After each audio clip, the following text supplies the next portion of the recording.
तख्तापलट से जुड़ा एक बहुत बड़ा खुलासा हुआ है। कुछ खुफिया रिपोर्ट्स में दावा यह किया गया है कि तुर्की ने असद सरकार का तख्तापलट करवाया है। इसमें तुर्की का साथ अमेरिका और इजराइल ने भी दिया है। जब से यह खुलासा हुआ है तभी से अरब और मुस्लिम देशों में रेड अलर्ट जारी कर दिया गया है। क्या कुछ और हो रहा है, इस रिपोर्ट के जरिए समझिए।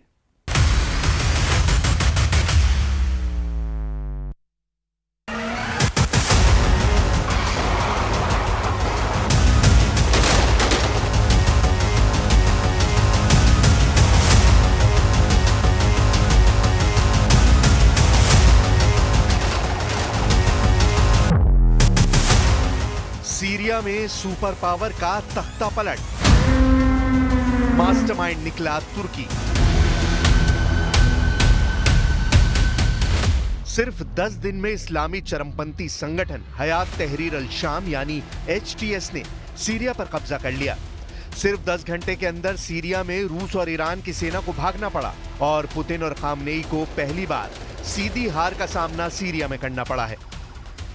सिर्फ 10 मिनट के अंदर सीरिया के राष्ट्रपति बशर अल असद को रूसी हवाई जहाज से मॉस्को भागना पड़ा है। आखिर सीरिया के अंदर इतनी तेजी से असद, पुतिन और खामनेई के चारों खाने चित कैसे हो गए? कैसे अमेरिका इजराइल की बड़ी जीत सीरिया में हो रही है? कौन है सीरिया में जीत का असली मास्टरमाइंड? आज हम आपको सब दिखाने जा रहे हैं कि कैसे तुर्की ने सीरिया में ऐसी जंगी चाल चली है कि 10 दिन के अंदर हयात तहरीर अल शाम के चीफ कमांडर जुलानी ने कब्जा कर लिया है। कुछ रिपोर्ट्स में दावा किया गया है कि तुर्की ने ही हयात तहरीर अल शाम यानी HTS को इतना ताकतवर बना दिया है जिसकी वजह से उसने आसानी से सीरिया पर कब्जा कर लिया है। लेकिन अब सवाल उठता है कि सीरिया में 54 साल से शासन करने वाले असद परिवार के तख्ता पलट से तुर्की क्या फायदा उठाने जा रहा है? तुर्की बना खलीफा, कमांडर जुलानी बना मोहरा। सीरिया को इस वक्त दो तरफ से रौंदा जा रहा है। इस्लामी चरमपंथी संगठन हयात तहरीर अल शाम के चीफ कमांडर अबू मोहम्मद अल जुलानी सीरिया को लूटने और कब्जा करने में जुटे हैं।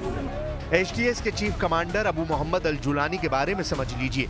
ये वो कमांडर है जो कभी अल-कायदा से सीधा जुड़ा हुआ था, लेकिन बाद में इसकी विचारधारा ISIS के चीफ बगदादी जैसी हो गई और इस वक्त कमांडर जुलानी तुर्की का मोहरा बनकर सीरिया में इस्लामिक सरकार बनाने की कोशिश में जुट गया।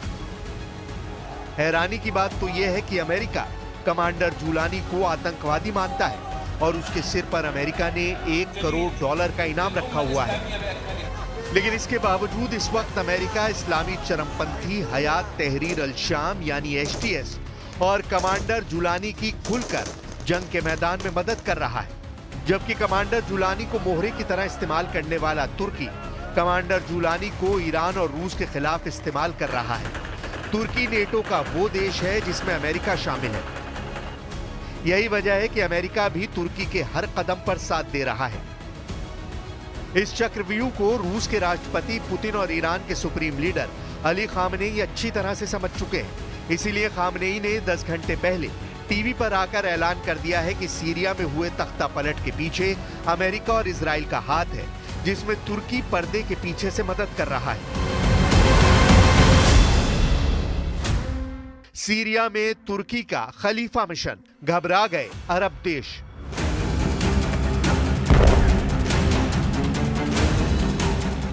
सीरिया में अचानक आए इस बदलाव से खाड़ी के कई मुस्लिम देश खौफ में आ गए हैं। सऊदी अरब, संयुक्त अरब अमीरात और मिस्र जैसे देशों को तेजी से अपनी रणनीति बदलनी पड़ रही है। इन सभी अरब मुस्लिम देशों ने अमेरिका को चेतावनी दी है कि वो उन इस्लामिक चरमपंथी संगठनों और देशों का साथ ना दे जो कई दशकों तक अरब देशों पर हमले में शामिल हुए हैं। सऊदी अरब, UAE और मिस्र जैसे देश सीरिया में अचानक आए इस बदलाव से सदमे में हैं और मिस्र के एक अधिकारी ने गहरी नाराजगी जताते हुए कहा कि अल-कायदा से जुड़े HTS का बहुत तेजी से रीब्रांडिंग की जा रही है। मिडिल ईस्ट आई की रिपोर्ट के मुताबिक UAE अमेरिका के तुर्की के रास्ते पर्दे के पीछे से HTS से बातचीत करने से काफी खफा है। सीरिया पर काम कर रहे एक पश्चिमी अधिकारी ने कहा कि UAE बुरी तरह से भड़का हुआ है। UAE ने कहा है कि अमेरिका अब तुर्की का पिछलग्गू हो गया है। मुस्लिम ब्रदरहुड जैसे इस्लामिक संगठनों से पहले ही अरब के कई देश डरे हुए हैं। एचटीएस के लड़ाके मुस्लिम ब्रदरहुड से ज्यादा कट्टर मुस्लिम हैं, जिसे अरब देश बेहद खतरनाक मान रहे हैं। वहीं हयात तहरीर अल शाम यानी एचटीएस तुर्की के इशारे पर सीरिया पर पूरी तरह से कब्जा करता जा रहा है।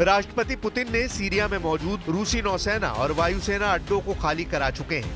ये रूस की सीरिया में बड़ी हार मानी जा रही है।